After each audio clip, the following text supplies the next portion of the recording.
going on, ladies and gentlemen? Josh here from Polymathics, the YouTube channel that helps you become a modern-day Renaissance man. And today we are talking about the Monomyth, aka the hero's journey. In particular, we're going to discuss the beginning of the return act, which starts off with the refusal of the return stage.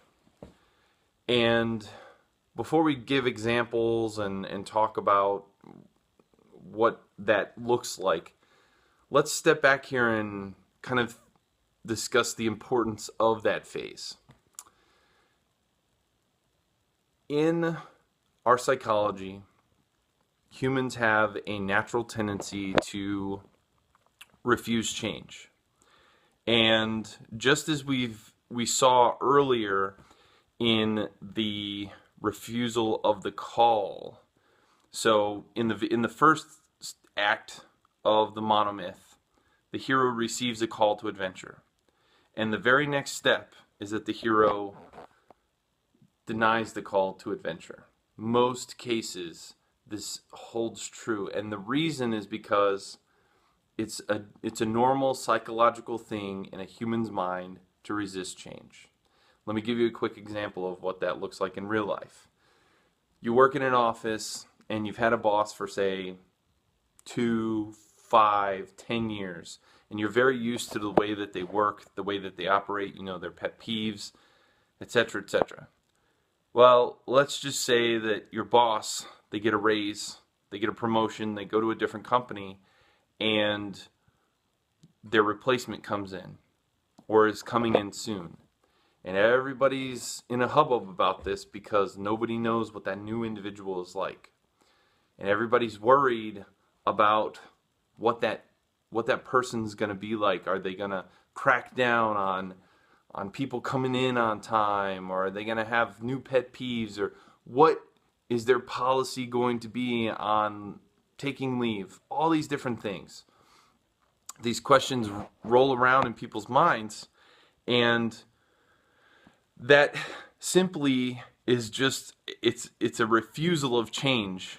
The mind does not want to cope with the change, and so it starts to create fear in its, you know, in your subconscious, and it starts to think of all the negative things that could happen because, and this is the key part here, whenever change happens, both literally and figuratively, it requires the death of the old self. It requires the person to change, which means that they can no longer continue to be who they are right now.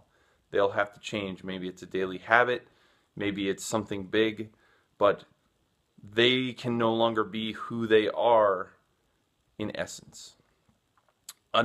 So a really good example of this actually, let me stop right here before I start with the examples.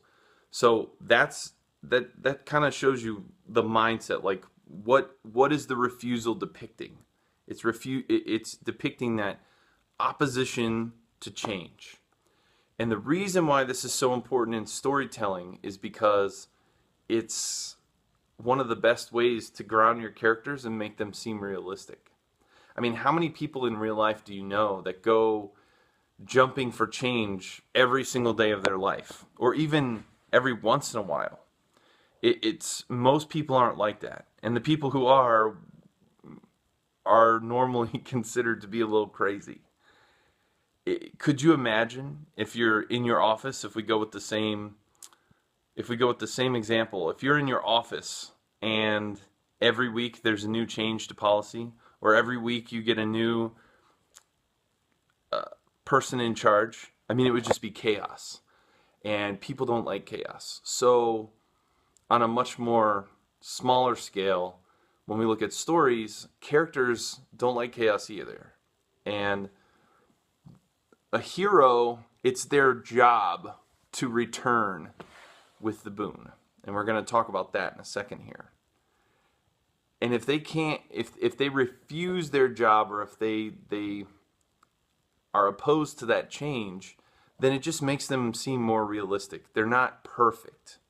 one of the best ways to get the audience to empathize with your character is to create flaws. And both the refusal of the call in the first separation act and the refusal of the return in the third return act are perfect places to create flaws in your characters. And believe it or not, those flaws are going to be what people empathize with, because they're going to say, you know what, I wouldn't have wanted to return either. They already got the boon. They already, in Star Wars, they already saved the princess and got the Death Star plans. Isn't that enough? Why do they have to now go fight the Death Star? And we'll discuss that here in a second. But before we go into examples, let's look at what is the duty of the hero? Because this is another key facet of the monomyth. The hero's responsibility, the key responsibility, is they have to return the boon to society in order to revitalize society. So if they don't return the boon, they're not the hero. They're not a hero. And there are stories in myth, not many contemporary stories, but in myth and fairy tales where the hero dies before they can return it, and someone else has to carry it the rest of the way. In that regard, the person who finishes the tale, so to speak, they're the hero. In some mythologies, the main character, the protagonist, retrieves the boon but does not return it. And normally that they end up suffering some terrible fate, and they become a tragic hero or something to that regard. And that is because the reason why they are not the hero and they're only the protagonist is because they did not do the heroic duty. The heroic duty, there's three parts to the heroic duty. 1, go on the journey, go on the adventure, accept the call, right? That's number 1. 2, retrieve the boon. And then 3, critical part here, bring the boon back to society. If you can't do that, you're not a hero. And if your protagonist doesn't do that, they're not a hero.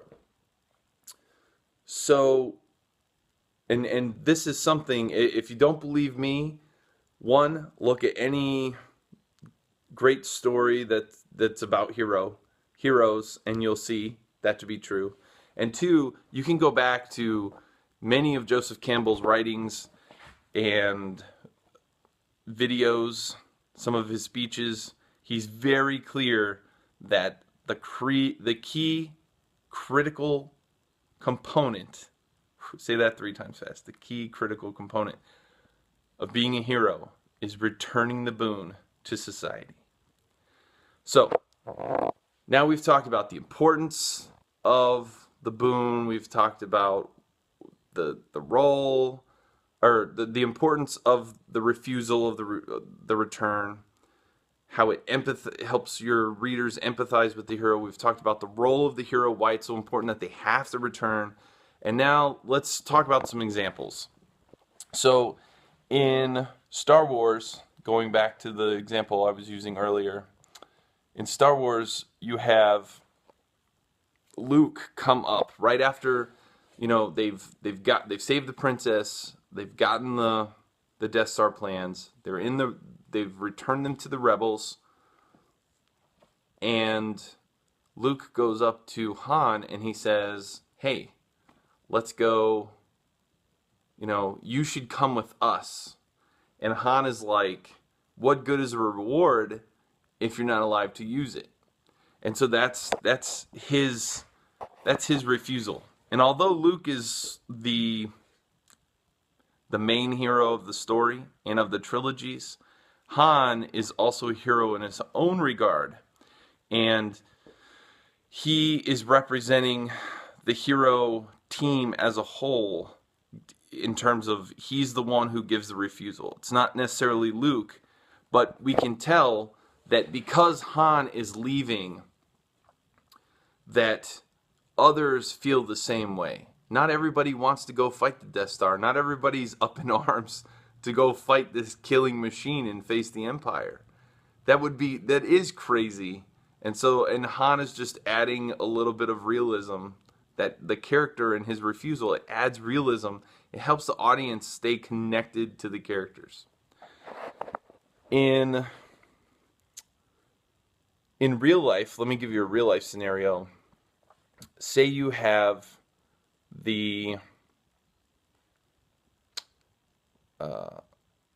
okay.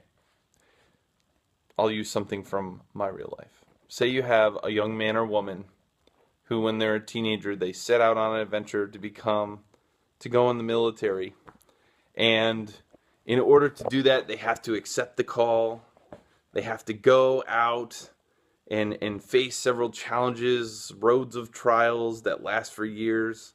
They have to go to basic training. They have to go through tech school. They meet new people. They travel new places. Maybe they even see combat. And through the whole time, they're learning new lessons, and they're revitalizing themselves, because every new lesson that they learn, it's the death of the old self and the renewal of, or the rebirth, so to speak, of themselves. But at some point, whether it's 4 years after they joined, 10 years after they joined, 20 years, 30 years after they joined, anybody who joins the military eventually has to return back to the civilian sector. They have to return back to the normal world. And in this sense, when they return back, the boon that they're returning are all the lessons and tools and skills and abilities that they've acquired over the years. They're bringing that back into the civilian sector, back to their families, back to their societies, in order to revitalize society. But for most of those individuals, and I know this from experience and many of my friends and my colleagues, there's a fear. There's a psychological fear in going back into the real world and having to acclimate. For years, you are somewhat programmed into a military mindset. It's a whole different world with different language, different traditions, different customs. And when you go into the real world, back into the civilian sector, you have to reacclimate to, it's like going to a whole nother country that speaks a different language. And so, there's this refusal of the return. And so that's a very real example of what happens in real life, and how people don't want to return back to their normal worlds. Maybe someone leaves for college for several years and then comes back. That's another where there's probably a refusal of the return. Or they go overseas for a while on business and then they have to return. All of those things, they happen in real life, and they can happen in your stories too. So if we look at another example, one more fictional example, and then I'll wrap on that. If we look at Hunger Games, Katniss, hers is more subtle. And particularly in the film, it's more subtle, but in the book, it's a little bit more solidified. But you have Katniss, who has just retrieved the boon, which is the medicine that helps save Peeta. And then the game makers hold an announcement over the intercom that basically says any tributes from the same district can both win the Hunger Games. And what this does is it causes Katniss to start to worry about how they're going to return, because she knows, one, now she has to do everything in her that she can to help save Peeta, to keep him alive. But two, that means she's going to have to face three major people. One is Cato. Cato is probably the strongest, most skilled of the tributes that are left, and he's a career, meaning that he's been preparing his whole life for this. The second is Foxface, who she's not necessarily any kind of fighter like Cato, but Katniss doesn't really wish her any ill will. And she's already had a run-in with her in the beginning of the games where they bumped into each other right before they ran off their separate ways. And Katniss, there's just a moment of sort of recollection, I guess, where they both, there's no hard feelings between either of them. Katniss doesn't wish Foxface harm. And even though she's concerned about the threat that Foxface presents, given the fact that she's so sneaky, she's not, as willing to fight her or kill her as she is with Cato. And then the last person that she's concerned about having to fight is Thresh, because Thresh basically showed her mercy. He saved her life. When she went to get the medicine, he saved her life from one of the other tributes who was about to kill her.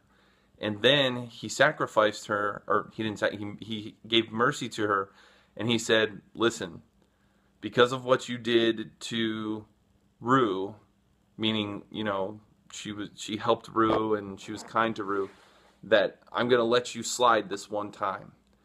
But she knows that the next time she has to face Cato, that's going to be difficult on more than just the physical fighting level.